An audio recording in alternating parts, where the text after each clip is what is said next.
Hello, all, and welcome to episode 15. Today, I actually have another awesome guest. Today's guest is an Army vet who has had to overcome some major obstacles which added to his poor health in the past, but today is conquering them and has vastly improved not only his health, but his life. He now works with others to help them improve their own health. His name? James Faith. There's more to say about this guy, but I'll let him do the rest of the talking. Welcome back to another episode of the Body and Mind Strong podcast, where we talk all things life, fitness, and health. My name is Renee. I'm your host and integrated health coach. The Body and Mind Strong podcast was established to help others create a healthier, happier, stronger self. For more information, please follow me on YouTube and Facebook at Body and Mind Strong. You can also find me at www.bodyandmindstrong.com. I hope you enjoy the following podcast.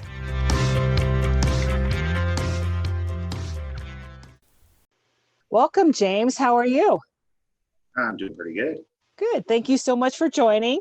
I'm so excited to have you on today. Actually been looking forward to this one. So tell us a little bit about yourself. I mean, at the beginning of the podcast, I'll do a really quick, brief intro for you, but I want you to kind of tell a little bit about your story, because one of the major reasons I have you on is because you've had to overcome some obstacles in your life to get you where you're at now, and you're really focused and moving forward and getting healthy now. So whatever you want to tell us, tell us a little bit about yourself. I guess so. Again, joined the military. I signed my papers day after September 11th. Ended up doing a couple tours in Iraq. I came back with some stuff I really didn't want to have. Yeah. PTSD, headaches, brain injury, the whole 9 yards. Military ended up medically retiring me. I got out. VA force-fed me all kinds of pills to the point where I was just sat on a couch and I ate, slept, repeated every day. To the point where eventually when I went to a doctor's office, the scale read at 500 pounds. Whew. Yeah, it was kind of eye-opening. The doctor basically told me, dude, you're going to die, man. So there I started making a few small changes, stopped. So let's stop. What was that like when he told you that? Like, what just went through your head? It was like my holy shit moment. Pardon my French. That's all right. So, all right. Yeah, it was eye-opening. Okay, so what'd you do from there then? I started making small changes, stopped eating certain things, started just getting up off the couch. I don't know if it was the best idea or not at the time, but I actually threw some of those pills away. Yeah, in hindsight, I didn't really need all those pills. A lot of times, VA just hands you pills, I think, for the fun of it, in my opinion. Yes. Yeah. For those who aren't familiar with the VA, they tend to just give, I think, without really evaluating it, if that makes sense, I guess. They throw a pill at everything to try to fix it, and then people get over what's the word? I just completely lost it. Over medicated, yes. So sorry, go on with your story. No worries. From there, I just like I said, started making small changes, started moving more, started engaging with the world. After a little while, I noticed the weight was coming off. Nice. Other part of my story is I have a fish and wildlife degree. I worked over on the Air Force Academy all summer. Yeah, well, about 5 summers ago. The sun was so bad on my head that I had migraines daily. I couldn't work. I ended up not working in that field anymore. And for a little while, I got depressed. I sat on my couch again for a little while. And then I decided to try something else. So I ended up becoming a personal trainer. Nice. And this was, how long ago was this? I got certified, give or take, 3 years ago. Okay. You got certified, and then what did you do? I searched around for jobs. It took me a little while to And when I did get a job, it wasn't exactly the job I want, but it got my foot in the door with the YMCA. I put my time in, kind of proved my worth, and eventually I got moved into a personal training position. Yes. Okay. So quick backstory for everyone. James and I actually worked together at the Y. That's how we met. We met when I start working, beginning of 2019, I think, and that's when we met. So I became a personal trainer in front desk, and I worked with him at the front desk. So I saw, even through 2019, he's made some huge changes. And that's another reason I wanted him on, just because I've seen his changes just within that short period of time. And let me tell you, when he started teaching classes, this man can kick your ass. Okay. I actually went to his classes to get into shape. He's that good. Sorry. You're over there at Memorial, those classes. Yeah, I was teaching boot camp at the Memorial location. Yes, the boot camp class. That was a good class. So that's kind of how we know each other. And we've just stayed connected, even though I'm no longer working there. We definitely have stayed, we're staying connected. So awesome. And then you have moved on, you've gone away from the front desk and you're a full-time personal trainer. Yes, I mean, I do pull a few shifts watching the fitness floor, make sure nobody does anything dumb. And well, in this day and age, I have to play mask policeman. Yes, I did that in Washington for the Y. Wasn't my favorite, but yeah, someone has to do it. So within fitness, for training, what is your favorite type of personal training that you like to do? Is there like a field within it? It's actually kind of two different fields. I bounce back and forth, but sometimes I combine it. It's strength and conditioning, and also boxing and MMA. And yeah, I've been working on that. And just recently I became certified through USA Boxing. I'm a green level coach. I'm waiting for the seminars to open up because of COVID, so I can go to person class and get my bronze level certification. Nice. That I did not know. I know you were really focused on. What was that? I thought I told you. I'm sorry. No. So I know you were really getting focused on like getting in shape specifically for hunting. So that kind of falls underneath all my strength and conditioning methodologies. Someone that wants to get in shape for hunting, say like elk hunting or something similar, I kind of give them the same methodology as I would a technical athlete, like a military or police officer or a fireman.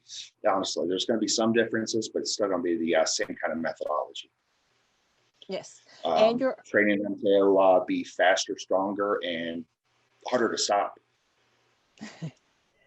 Nice. And you're also working, I know we were talking about working with service members or ones who wanted to get in and have to pass their, what's it called? SFAB? No. No, it's the Army Combat Fitness Test. It's their new PT test. It's a, let me see, I can't remember off the top of my head. It's either 5 or 7 events. Yeah. So we're actually working with someone trying to get into the Navy. So I need to find the information you gave me with all the testing requirements on that too, because I think I think the only one that's changed is the Army. I think the Navy is still doing their old standard, and I'd have to look at what the Navy does. Okay. I do know they do like a 1.5 mile run, and they do some push-ups, sit-ups, and they may or may not do pull-ups.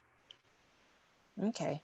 So in a quick, taking a little step back, you were 500 pounds 6 years ago? Yeah, give or take. And then about how much do you weigh now? I weigh in the upper 200s. Wow. Huge. So you basically lost almost half your body weight.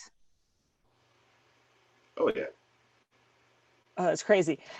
But I want everyone to also keep in mind, he has been strength training as well. So muscle mass is that huge big part of your weight now is muscle mass, correct? Yes. Because you're even actually looking thinner now than when I last saw you before I left Colorado. I am seeing that. So So that's awesome. Yeah. Um, so I think that's just great. And I think one of the reasons I really wanted to bring you on is because it's that huge veteran at connection. You know, when I was working with the military and the guys getting out, there was always that struggle, whether it was a medical condition or not, and trying to get out into the civilian world and kind of move on. And then when I was working a lot with the ones with medical issues, you know, you kind of get stuck in like the spot you got stuck in. The VA just handing you medication, no one really getting you up and moving, you're just staying home, that kind of thing. So I think just the whole your process of getting up and moving, what was your like support system like during this time as you're trying to get up and get going? I had, well, of course, my wife, my child. I had, a pretty good support system. After I had gotten away from the VA system, I've got a great therapist. Uh, I'm leveled out enough where I pretty much only have to see her like once a month. Mm-hmm. Minimal medication. So I went from like 10 to 12 pills to just a couple pills. Ooh, they had you almost on 12. Oh, wow. Oh, yeah. So, So I could get big. yes. I think, well, my time working with integrated behavior health, a lot what I saw is that you have this medication, then they give you another medication to take care of the side effects from the first medication, and then you get more side effects and the medications to take care of the side effects. And I think the biggest lesson overall that I learned, I had to learn how to advocate for myself, because I learned nobody's just going to hand me the magic answer. I have to go out here and make my own way. Yes. Nice.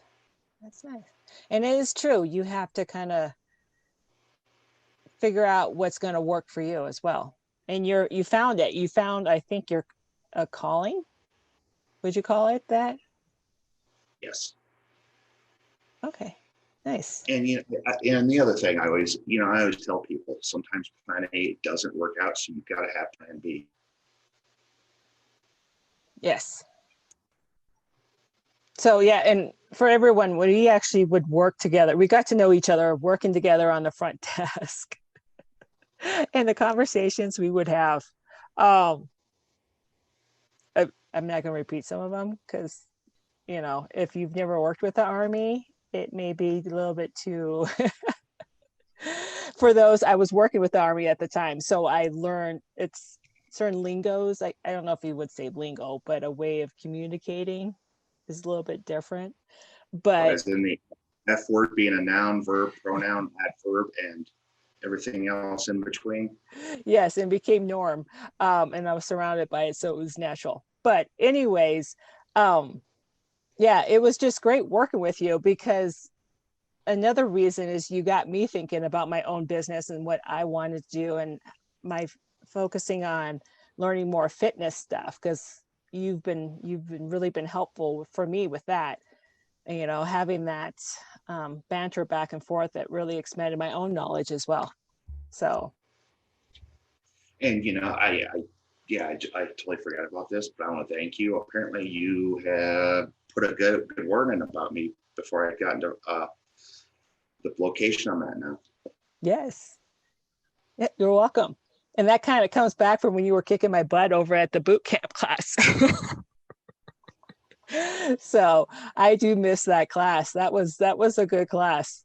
It made me do, like, it's very human nature. You tend to do the same thing all the time, and it, like, all aspects of your life, and especially with fitness, you get into a routine. You just tend to do the same thing all the time, and you pulled me out of that routine. You made me do other things that I normally didn't do. So I don't know. To me, I like doing things that are more functional. Anybody can pick up a barbell, do bicep curls and bench press, but to throw all kinds of movements like sandbags and slam balls and punching bags and everything else in between, it's a whole nother avenue, and a lot of people, they don't really get bored with it. yes. And you actually, one of the things I've thought about, and actually just now it clicked again, you made us walk around the the big swimming pool. So I the used to big call it my dungeon. Yes. So where we were at was the old swimming pool for the Y. So it didn't have water in the pool. So we were kind of like in the dungeon, and it was just everything broke down. You had, you know, um, it was just kind of like it looked like a horror movie could have taken place there, basically. But you had us going around the pool with holding the like a tire over our head, and I keep thinking about that for my clients, and it just clicked now with the whole possible things closing down again for COVID. Like if you know how UK is shut down for a little while, what can we do at home? And Oh I yeah. think that's something people can do at home because they can just find something heavy and you walk for like a minute, was it a minute or a minute and a half to 2 minutes with it over your head Well, and it does it work your was pretty shoulders. much however long it took you to make a lap around there. And you remember, if you had to put it down, you just stopped. Well, you no more advancing forward until you picked it back up. Yeah. And I realized thinking back, I think when I locked out my shoulders, it made it a little bit easier. But when you soften your shoulders, it really, I mean, your elbows. I locked out my elbows, and Yeah, when you you're soften them, activating more muscles and ligaments when you do that. yes. So when you're softening your shoulders, you really do work your. I mean, okay. When you're softening your elbows, you really do work your shoulders more. So that's Yes. something for me to think about because I keep thinking about stuff for people to do at home with everything going on. So um, And honestly, if you can't afford a gym, call the tire shop. A lot of them will be more than happy to get rid of one of their old tires because they have to pay to recycle them. ooh, that's not a bad idea. See if you can get a bigger one and a sledgehammer. That was a good Yes, workout. I actually did that with one of the trucking companies here. I have some huge tires in my backyard. I have a great big one that goes on a front end loader. Uh, Nice. some people are able to flip it. I got a couple people that aren't, and other than the flipping, it gets hit with a sledgehammer. So, oh, tire. I'm gonna have to write that down. I'm always trying to come up with something. The other thing you do, if you got a backpack, you can put a sandbag in it, or you can, if you search online how to wrap bricks for a backpack, little square bricks, about 5 pounds. Put a couple in there, and you can use that backpack as a workout instrument. Oh yes, that's a good one. One of the things that we're coming up with and I've seen is just taking PVC pipe and filling it with like play sand and then capping the end. So if it, if you do for if you have to work out from home, they're not super heavy, but it at least gives you some kind of resistance instead, if you can't make it to the gym or you just need something quick. The other thing you can, if you get a little bit bigger PVC pipe, put some water in there. Don't fill it all the way. Cap it. You can make a slosh pipe. It's like, because what it does, yeah, it's heavy, but the problem is the water shifts back and forth, so it's hard to be stable with it. Oh, that's a brilliant water, H2O and Yeah, PVC. look up slosh pipe. Slosh. That totally makes sense. Look at this. See, this is what I'm talking about, people. When I start talking to him, I'm like, it gets my brain going and we start like stuff starts popping up and what I can do, what he does. And then I'm like, oh, I can take what he does and I can do this. So, so tell me a little bit about your diet. Like people are so focused on diet so much. And I know you were for a while, but then you were upping it. You were, still focusing on overall healthy eating. You talked in the beginning where you still slowly started cutting stuff out. Um, Tell me about your eating habits, the process, like journey. During the process, I think one of the biggest things I cut out was sugar. Yes. Sugar has a big impact. Now, don't get me wrong, don't cut it all the way out because you're just going to tease yourself and you're going to end up, falling off the wagon again. And binge Kind of, eating. I don't know, I advocate like an 80-20 approach to it. Like 20% of the time, have what you want, have that cheeseburger, have that slice of cake, but the other 80% of the time, be strict, do what you need to do for your body. And from there, I just started, and for a while I learned that I was eating too little, and yes, that can have a opposite effect. A lot of people don't realize that. I learned that. So I had upped my calories a little bit because at the time I was doing 2-a-days and they were pretty intense. So I definitely wasn't feeling my body properly. Yeah, I The other remember that. thing, yeah, I know we had kind of together and looked at that. The other thing, a lot of people when they're starting out, they try to do everything at once. It's so I kind of do. It's called habit coach. You take one habit, say, okay, let's do water. I want you to drink a gallon of water a day. Once they can do that successfully for 2 weeks, you add on another habit. If they can't, but if they can't do it for 2 weeks, you keep going until they can. So you don't add another habit until they're successful with the one prior. And eventually they'll learn good habits. Nice. Yeah. I kind of do that in my 28-day jumpstart, but considering it's only 4 weeks, I have them adding every single week. I like your theory of waiting until something becomes a habit and then adding something extra to it, like another step to it. So Usually what I'll do is I'll do water, then I will do a food log.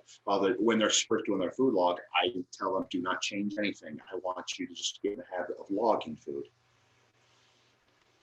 And from there is when we start making changes. Usually the first thing I do is we up the protein, because most people that are training, they don't get enough protein. no. Yeah, I saw that with all my clients there.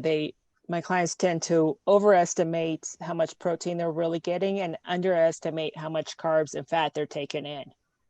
So people moan and groan about that whole tracking, but you have to know where you're at, because you're usually not on point where you think you are.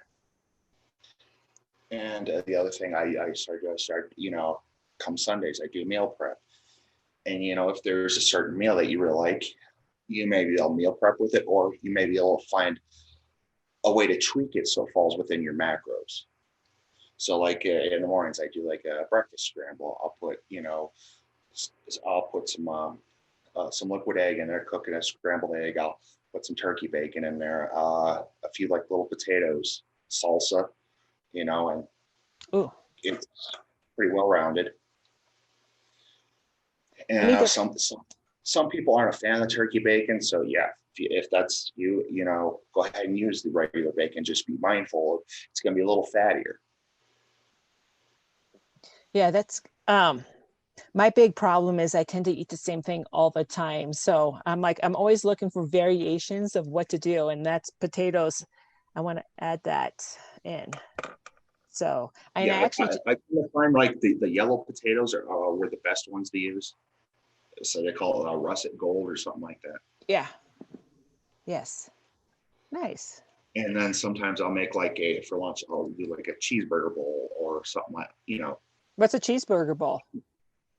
I take either some ground turkey or I take some lean ground beef, because she hates turkey. So we have to do like ground beef. So I usually take like the 90 or 93, brown it up like you would, just brown it. And then you throw in like some potatoes, maybe a little bit of cheese, and throw some ketchup and mustard on there. Because what you're essentially doing is you're cutting back the level of carbohydrates you would if you had a bun and also some deep fried French fries and everything else you would have put on that bun. Yeah, I saw someone else recently doing the same thing, but putting a little bit of lettuce in with it, and then Oh, the yes, you can mustard, do that as well. ketchup. So I'm gonna have to try that. I that's sounds so good. Burger bowl. I'm gonna have to And try one that. other meals, I will take bison. I will get ground bison, make meatballs out of it. I'll make bison spaghetti. Oh. And I actually got the inspiration from because I was getting it from fast fit foods for a little while. I was like, I can make this a whole lot cheaper. Oh, Because so you that did try meal, them?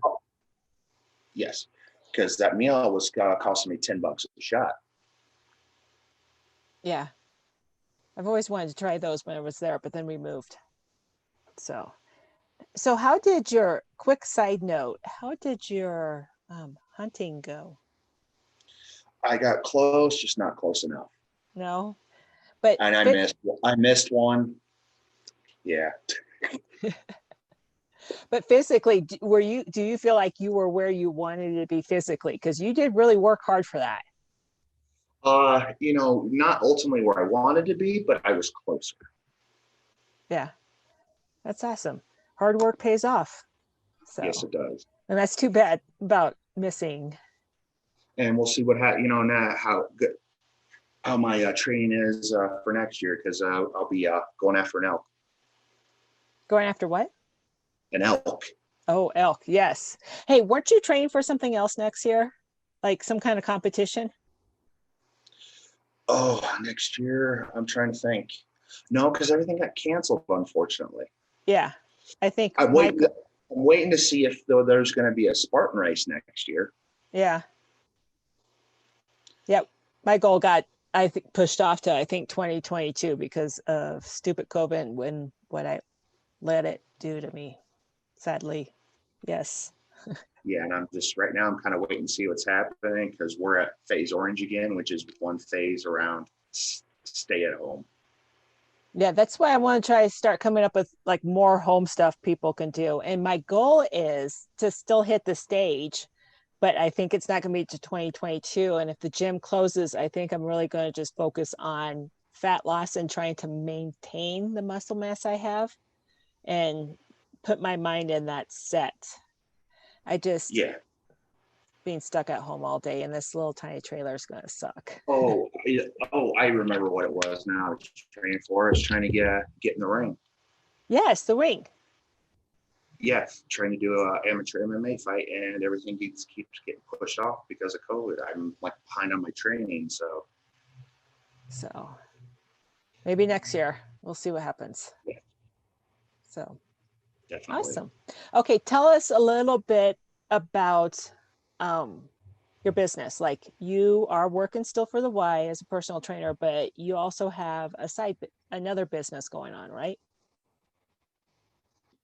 Yeah, I put a gym into my garage. I converted my garage into a garage gym. Squat racks, uh, assault bike rowers, that kind of stuff. And with the city of Colorado Springs, I had got a permit. It's called a home occupancy permit. It allows me to run a business out of my own home. Yeah, I pay the government to run a business out of my home, but yeah, whatever. I got a couple clients right now. Just COVID kind of slowed everything down, and not as far as long as I wanted to be. I'm also building the online portion of my business, but yeah, it's a little bit steady, but I'm getting there. So who's your ideal client? Like what area is there an area though you focus on for your clients? Right now I am targeting people that have a dad bod or a mom bod, or what I call famously is the vet bod. Yeah. The people who have got DT14s and sitting on their butts. Yes, and they usually And I have would train beards. them yes, I would train them with the same methodology as I would any other athlete. Just everything would have to be scaled, of course, but yes, I can train them the same way I would a MMA fighter or someone just wanting to do strength and conditioning.